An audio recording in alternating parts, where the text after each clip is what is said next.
이 이야기는 부모와 자식 간의 갈등을 중심으로 한 감정적인 순간을 담은 이야기입니다. 김은정 씨는 자식들의 방문과 그로 인한 불편함을 견디며 살아왔고, 그로 인해 부모로서의 희생과 자식들의 이기적인 태도에 대한 서운함을 느낍니다. 이러한 갈등은 부모가 자식에게 항상 양보하고 배려하는 모습에서 나타나지만, 그 배려가 자식에게는 당연하게 여겨지는 한편 부모에게는 피로와 불만으로 이어집니다. 김은정 씨의 고민과 갈등은 그동안 계속 참아왔던 감정들이 폭발하는 과정으로 자식들이 부모를 배려하는 방식에 대한 질문을 던지고 있습니다. 자식들이 부모에게 불편함을 느끼지 않도록 배려하기보다는 부모가 불편함을 감수해야 하는 현실에 대한 김정은 씨의 속상함이 크게 묻어나옵니다. 결국 이런 상황 속에서 부모도 사람으로서 감정과 피로를 느낄 수 있다는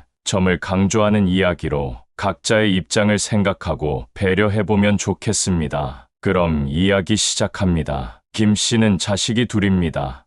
아버지는 자식들이 어릴 때 세상을 떠났습니다. 아이들을 홀로 키우는 일은 남편과 함께일 때보다 2배는 더 고했고 2배는 더 치열했고, 그래서 아들, 딸 결혼할 때는 눈물을 한 바가지 흘릴 만큼 남다른 감정이었습니다.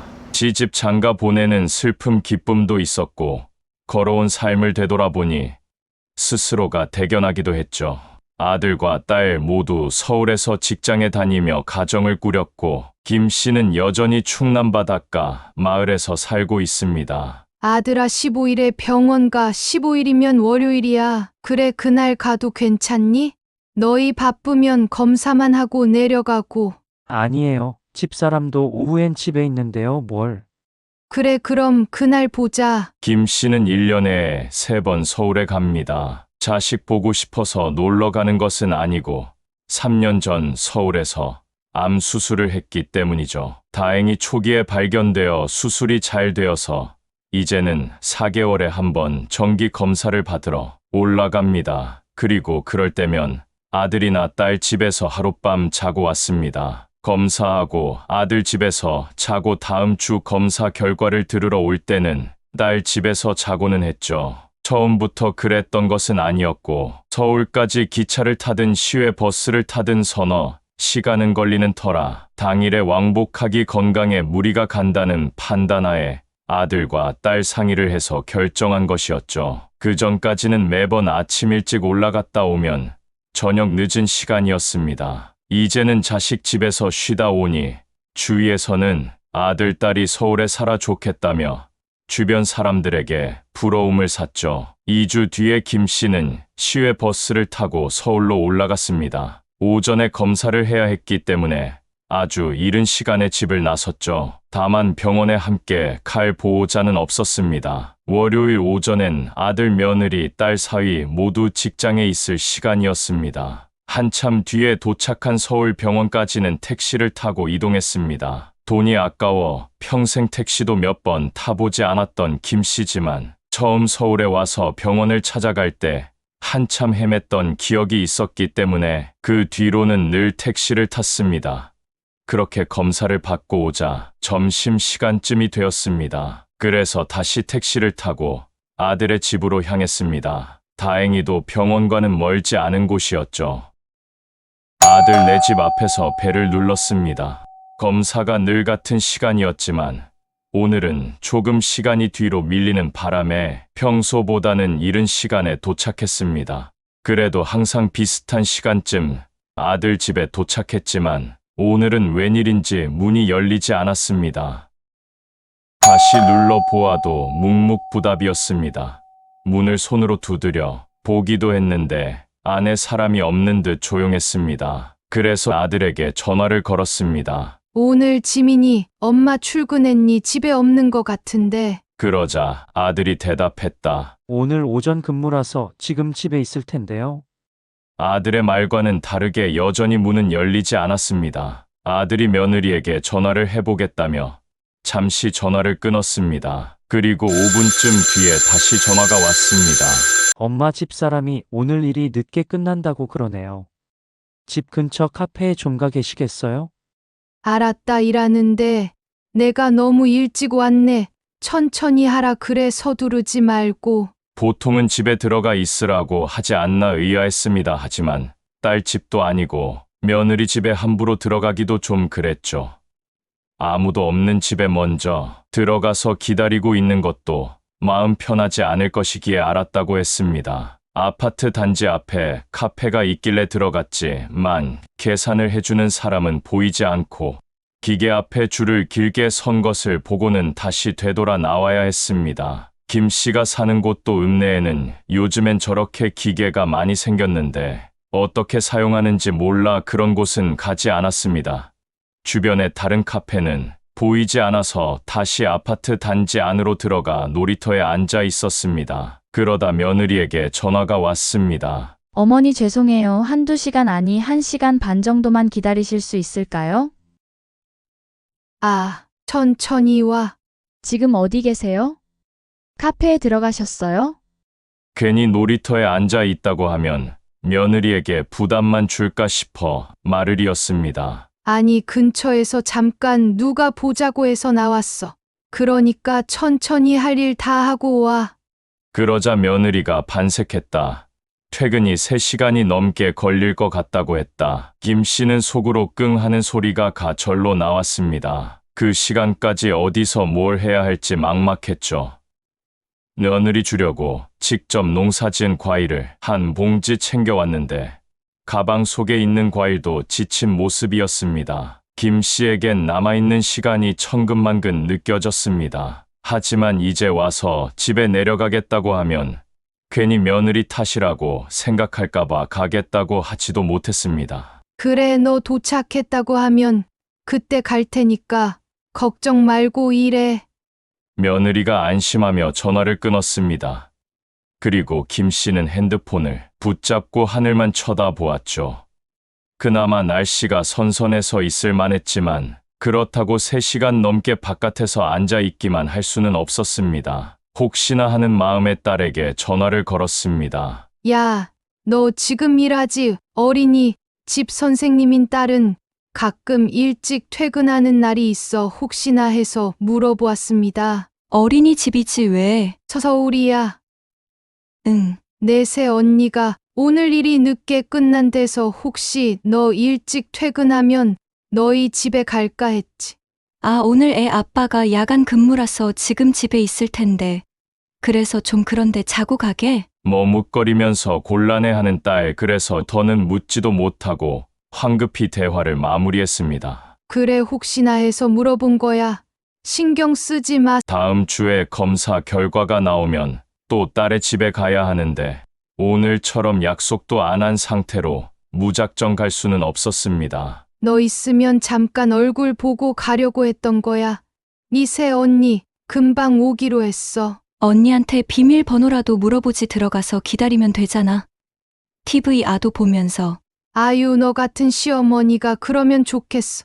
뭐 어때 우리는 시댁에서 받은 것도 없지만 엄마는 오빠 집 살 때 돈 많이 보했잖아. 아무리 그래도 그러는 거 아니지 너는. 너도 며느리라서 꼭 내 새언니 얘기만 나오면 그러더라. 아, 엄마가 맨날 새언니한테 쩔쩔매니까 답답해서 그러지 쩔쩔매긴. 불편할까봐 그런 거지.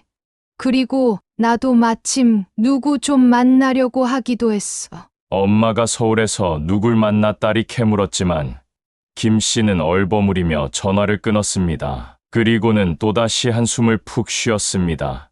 이럴 줄 알았으면 진료 보고 바로 돌아갈 걸 후회했습니다. 그래도 1년에 몇 번 못 보는 아들을 보는 것이라 기뻤지만 기다리는 시간은 힘들고 지루했습니다. 그렇게 오후 4시가 넘어가자 며느리에게 전화가 왔습니다. 어머니 저 지금 도착했어요. 어디 계세요? 근처에 있어. 지금 가마. 김 씨는 며느리의 전화가 그렇게 반가울 수가 없었습니다. 새벽 일찍 나오느라 이래저래 지친 상태였습니다. 암 수술 후 면역과 체력도 많이 약해져서 조금만 움직여도 금방 지치곤 했습니다. 근데 여기 단지 앞에 부대찌개 식당이 있는데 이것 좀 포장해 갈까? 김 씨도 집에 시부모가 방문했을 때 불편함과 걱정을 알고 있었습니다. 자신도 며느리였던 시절이 있기 때문에 이해하고 있죠. 국 하나 끓이는 것도 신경 쓰이고 반찬은 뭐 해야 할지도 골치가 아픈 게 당연했습니다. 그래서 일하고 와서 이것저것 신경 쓸 며느리가 걱정됐습니다. 부대찌개 거기 맛있어요. 애 아빠도 좋아하고요. 그러자 며느리가 굉장히 좋아했습니다. 애들은 학교에서 먹고 오죠. 저희끼리 먹으면 돼요.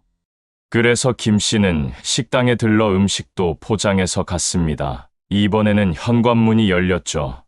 며느리에게 음식을 건네고 조금 앉아 있자 아들이 퇴근해서 들어왔습니다. 애미야 반찬도 꺼낼 것 없이 밥만 푸면 되겠던데 거기 반찬도 들어있더라. 네, 어머니. 그렇게 셋이서 식사를 했습니다. 그리고 난 내일 아침밥 안 먹으니까 차리지 말고. 사실 아침밥도 아들 식구 모두 먹지 않고 나가는 것을 알기에 자신의 밥도 챙기지 말라고 했지. 처음 아들 집에서 잤을 때 다음날 며느리가 아침에 내 아침을 차리는 모습을 보고는 깜짝 놀랐습니다. 신경 쓴다고 썼는데도 자신 때문에 며느리가 고생을 하게 되니 말이죠. 김 씨는 오늘 일도 있고 이래저래 아들 집에서 자고 가는 게 모두에게 불편한 듯 했습니다. 그래서 다음에 검사하러 올 때는 바로 집으로 내려가기로 속으로 단단히 다짐을 했습니다. 물론 그렇게 안 보면 자식을 1년에 몇 번 못 보지만 자식들도 불편하고 자신도 불편한 일을 굳이 할 필요는 없었으니 말이죠. 내가 치울 테니까 너는 가서 씻거나 할 일에. 식사를 마치고 먹던 식기와 쓰레기는 김 씨가 치웠습니다. 간단한 설거지도 했죠. 그리고 조금 있자 손자 손녀가 왔습니다. 둘 다 고등학생이라 꽤 늦은 시간에 귀가를 했죠. 모두들 잘 준비를 하고 방에 들어갔고 김 씨는 거실에 이불을 깔고 누웠습니다. 고등학생인 손자들과 함께 방을 쓸 수도 없었고 안방을 뺏어서 잘 수는 더더욱 없었습니다. 그래도 TV 켜놓고 잘 수 있어서 오히려 좋았습니다. 자는데 방해가 될까 싶어서 음소거를 해놓고 움직이는 그림만 보고 있었습니다. 조금 지나자 며느리가 잠옷 차림으로 나왔습니다. 어머니 안 주무세요? 잔다. 뭐라고 한 것도 아니었는데 김 씨는 얼른 TV 껐습니다. 그리고 다음날 누구보다도 일찍 일어난 김 씨가 이불을 정리하고는 나갈 채비를 했습니다. 다들 8시 전에 집을 나서기 때문에 함께 나갈 생각이었죠. 엄마 터미널까지 모셔다 드릴게요. 아들이 말하자 김 씨가 손살에 쳤습니다. 아이고. 아니다. 아침에 차 많이 막힐 텐데 무슨 서둘러 출근해야 하잖냐. 나야 시간 많으니까 천천히 가서 버스 타고 가면 돼. 그래 여보 모셔다 드릴 거면 더 일찍 나갔어야지. 지금 출근 안 하면 늦어. 옆에서 며느리까지 말렸습니다. 나는 알아서 갈 테니까 너희는 출근해. 그리고 먼저 나왔는데 아파트 단지를 빠져나가기 전에 김 씨가 고개를 갸웃거렸습니다. 가방이 지나치게 무겁게 느껴졌죠. 안을 열어보니 어제 싸온 과일 한 봉지가 그대로 있었습니다. 아이고 이놈의 정신머리. 이걸 어제 꺼내놨어야 되는 건데. 아침에 짐을 챙기면서 검은 봉지를 봤는데도 그대로 가방에 넣고 온 자신이 바보 같았습니다. 나이를 먹으니 이렇게 늘 깜빡깜빡하죠. 이걸 어쩐담. 그냥 가지고 갈까도 생각해 보았지만 또다시 무거운 가방을 들고 버스 타고 내려갈 생각을 하니 막막하기도 했고 맛있는 과일을 아들 며느리에게 주고 싶기도 했습니다. 그래 요즘 과일값도 금값이라 김 씨는 다시 뒤돌아섰다가 나온 지 오래되지 않았기 때문에 아직 아들 며느리가 집을 떠나지 않았을 수도 있었습니다. 서둘러 가자 막 입구를 나오는 아들과 며느리가 보였습니다. 아이고 잘됐다. 아들과 며느리가 있는 곳으로 가다가 김 씨의 발걸음이 점차 느려지더니 이내 멈춰서게 되었습니다. 하도 분위기가 험해 보여서 더 이상 다가가지 못했죠. 당신은 왜 당신만 생각해? 아무래도 과일은 다음에 주기로 하고 돌아서야 할 듯했습니다. 하지만 이어지는 며느리의 말에 발을 뗄 수 없었습니다. 그러게 어머니 서울 오실 때마다 우리 집 오는 거 싫다고 말했잖아. 그럼 어쩌냐? 엄마 지난번에 쓰러지실 뻔했잖아. 아니 아가씨네 가면 되잖아. 어머니도 며느리보다 딸이 편하실 거 아니야. 매부 때문에 싫다 그러니까. 공평하게 한 번씩 할 수밖에 없었잖아. 그 말을 듣자 김 씨의 손이 떨렸습니다. 자식들 그리 회의를 해서 그렇게 하자고 결정했다. 길래 김 씨는 고마운 마음뿐이었습니다. 하지만 이런 이야기가 숨겨져 있을 줄은 몰랐죠. 차라리 병원 근처에 숙소를 잡아드리면 어때? 아니 어떻게 그러냐? 당신은 엄마한테 그렇게 말할 수 있어? 뭐 내가 왜? 말해 당신이 아들이니까 당신이 말해야지. 그러면 장모님한테 그렇게 말할 수 있어? 그러자 며느리가 말문이 막힌다는 듯 말을 멈췄습니다. 어차피 잠만 주무시고 가시잖아. 당신이 좀 참아 자주도 아니고 1년에 한두 번인데.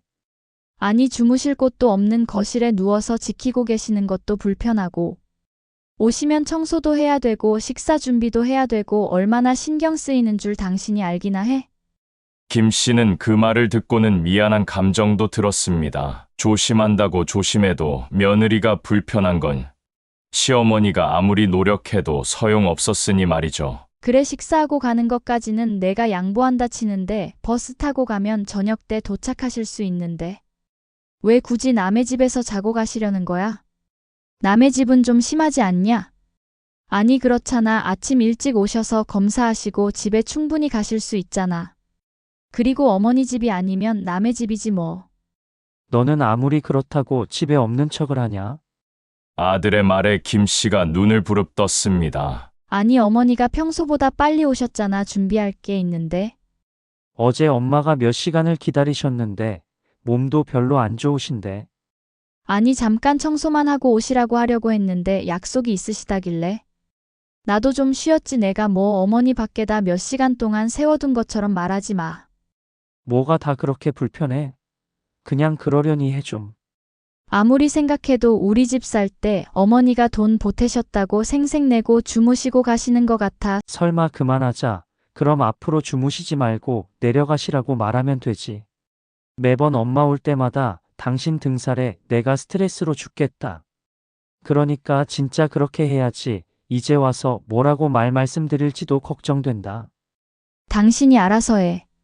아들과 며느리가 무슨 얘기를 더 나누었지만 김 씨는 그 뒤로는 듣지 못하고 터벅터벅 뒤돌아서서 걸었습니다. 택시 정류장도 지나쳐서 한참을 걷다가 보이는 버스 정류장 벤치에 앉았습니다. 머릿속에는 아들과 며느리의 대화가 계속 맴돌았습니다. 처음엔 멍하니 정신이 없는데 서서히 제정신으로 돌아오자 눈물이 찔끔 났습니다. 그리고 또 시간이 잠시 지나자 분노가 차올랐습니다. 김 씨도 누가 집에 와서 자고 가면 얼마나 불편한지 알고 있었습니다. 그게 부모 자식 간 애라도 말이죠. 명절 때 아들, 딸네 가족들 전부 와서 자고 가면 명절이 지나서도 며칠 동안 몸살로 알아놓을 정도였습니다. 제사를 지내지 않아도 혼자 식사를 차리는 일만 해도 보통 일이 아니었습니다. 아들 가족, 딸 가족 전부 오면 8명이었습니다. 자신까지 9인분의 음식을 몇 끼마다 차리고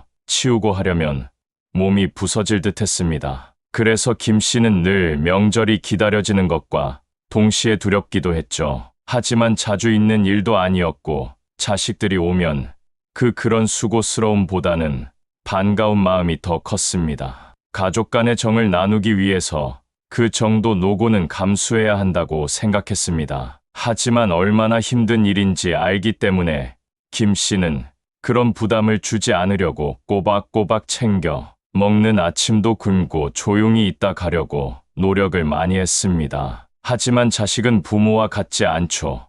엄마가 1년에 한두 번 오는 걸 저렇게 치를 떠니 김 씨는 억울했습니다. 무슨 실수라도 하거나 살림의 참견이라고 했으면 차라리 이해가 갔겠죠. 그리고 약속도 없이 들이닥친 것도 아니고요. 자신이 먼저 재워달라고 한 적도 없었죠. 하지만 만약 자신이 먼저 재워달라고 했다고 하더라도 그게 그렇게 부들부들 떨며 부부 싸움을 해댈 일인가 싶었습니다. 말 그대로 자식 집인데 그 정도도 못 가나 싶었습니다. 돈을 보태주고 말고의 문제가 아니었습니다. 자식은 클 때까지 30년 동안 내 집에서 먹이고 재우고 키웠는데 자식 집엔 1년에 2번도 못 간다는 게 가더라도 눈치만 봐야 한다는 게 참 슬픈 일이었습니다. 그리고 옛날엔 친척들끼리 서로의 집에서 몇 날 며칠 놀다 가고 했는데 김 씨는 그게 당연한 삶을 살아왔지만 물론 요즘은 또 세상이 달라졌기 때문에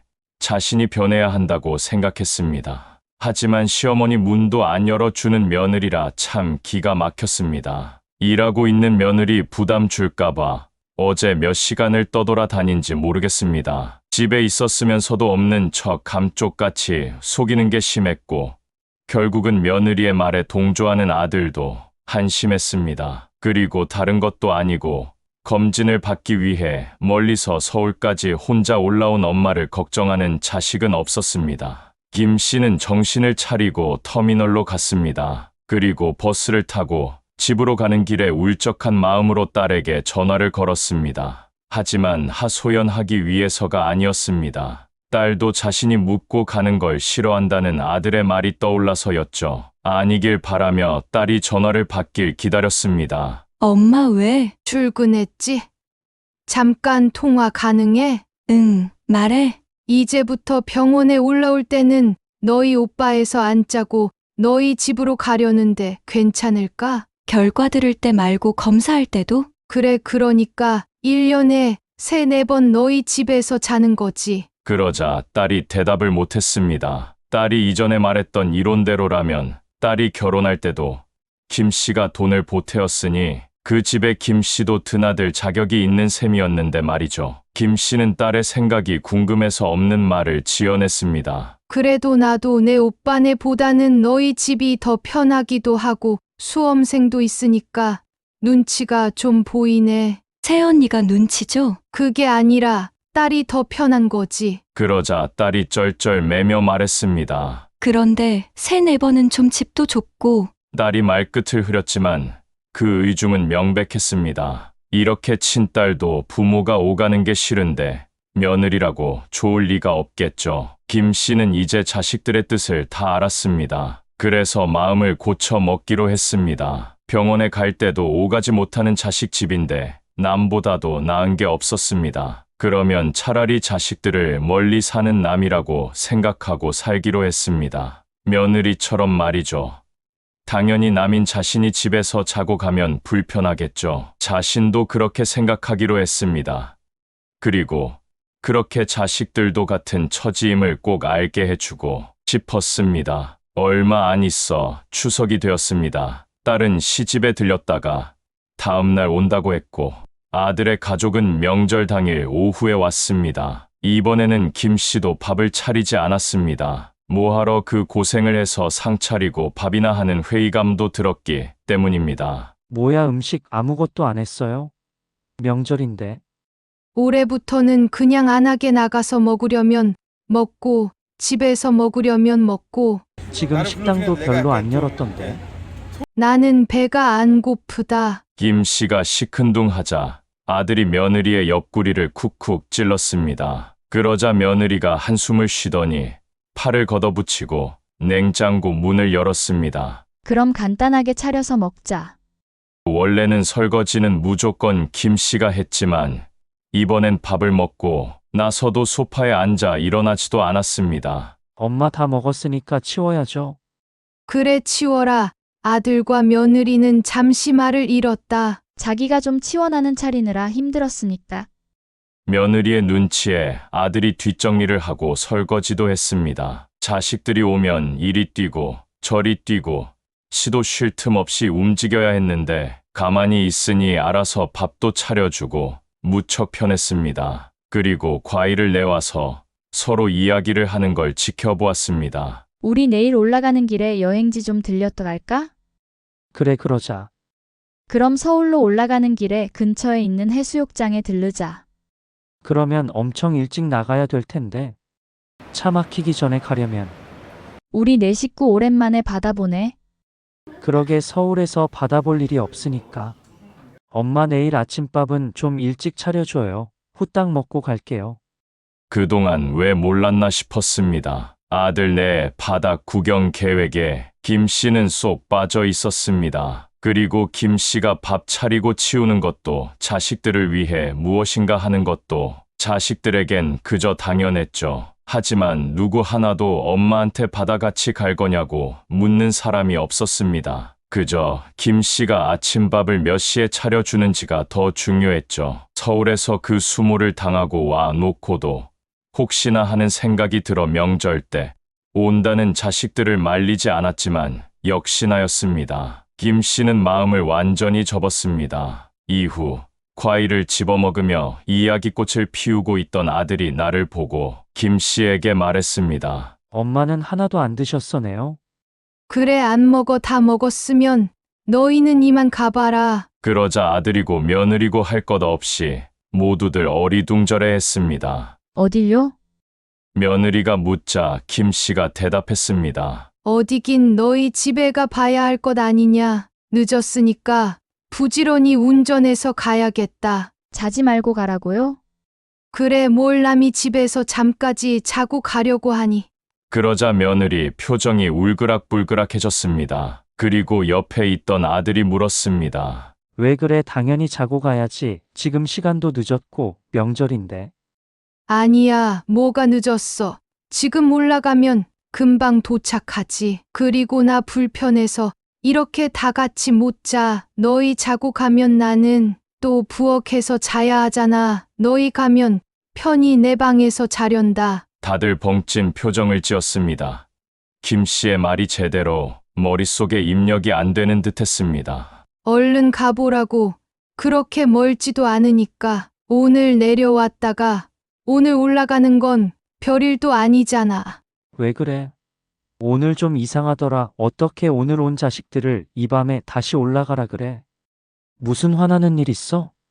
너희도 그런 거 이해 못하잖아. 싫어하고. 나도 생각해보니 너희 말이 맞는 것 같아. 서울에서 부산까지 빠른 기 타면 3시간이면 가는데 우리 집은 그것보다 가까우니까 자고 가는 건 좀 아닌 것 같아. 서로 불편하게. 사실 오늘 너희 내려온다고 했을 때 집에 없는 척도 해볼까 생각했는데 사람의 도리는 아닌 것 같아서 문 열어줬어. 그러자 며느리와 아들이 사색이 됐습니다. 김 씨가 무슨 이야기를 하고 있는지 그제야 눈치를 채고 그 표정을 보고 김 씨는 정색하며 말했습니다. 너희도 내가 너희 집에서 자고 가는 거 너무 불편하잖아. 나도 그래 그러니까 어서 올라가 봐. 며느리가 변명하려고 하자 김 씨가 말을 막았습니다. 아니 더 말 보할 것 없어. 나는 다른 것도 아니고 아파서 갔는데도 아들 내서 하룻밤 자는 것도 그렇게 눈치를 봐야 하는데 너희도 이제 이 집에 오려면 내 눈치 보며 드나들어. 너희 자고 가는 거 이제 나도 싫어. 엄마 그건 애엄마 입장도 좀 생각해줘요. 엄마도 할머니 오시면 불편해 했잖아요. 불편하면 그래도 되는 거니? 세상에 안 불편한 사이가 어디여. 부모 자식 간에도 불편하기도 하고. 그렇지만 남도 아니고 가족이니까 서로 양보하고 감수하고 그렇게 지내는 거 아니야. 그런데 너희는 그렇지 않은 것 같으니까 내가 맞추겠다는 거잖아. 왜? 너희는 안방 차지하고 맘대로 자고 가도 되는데 나는 1년에 한두 번 자고 가는 것도 없는 사람처럼 숨도 못 쉬고 눈치 봐야 하니. 왜 그렇게까지 말씀하세요? 애엄마가 말을 심하게 했어요. 잘못했으니까 화 푸세요. 됐어. 너도 똑같아. 차라리 불편하니까 자고 가지 말라고 말을 했으면 내가 조금 서운하게 해도 이해했을 거야. 근데 집 살 때 돈을 보해서 생색을 낸다니. 그런 얘기까지 오갈 정도면 나를 어떻게 생각하는지 내가 분명히 알겠다. 너도 마찬가지야. 차라리 우리 서로 먼 친척이라고 생각하고 지내는 게 좋겠다. 그럼 가끔 보면 반갑기도 하지. 서로 예의 지키고 불편하니 잠은 집에서 자고. 나도 병원 갔다가 너희한테 들리지 않으마. 이제 속이 시원하니? 저도 어머니 오시면 3, 4시간씩 청소해요. 냉장고 청소도 하고요. 그렇게 정기적으로 오시는 거 불편했어요. 내가 언제 냉장고 문이라도 열어본 적이나 있니? 혹시 너 기분 나쁠까봐 벌벌 떨었다. 그리고 나 너희 집 놀러 간 거 아니다.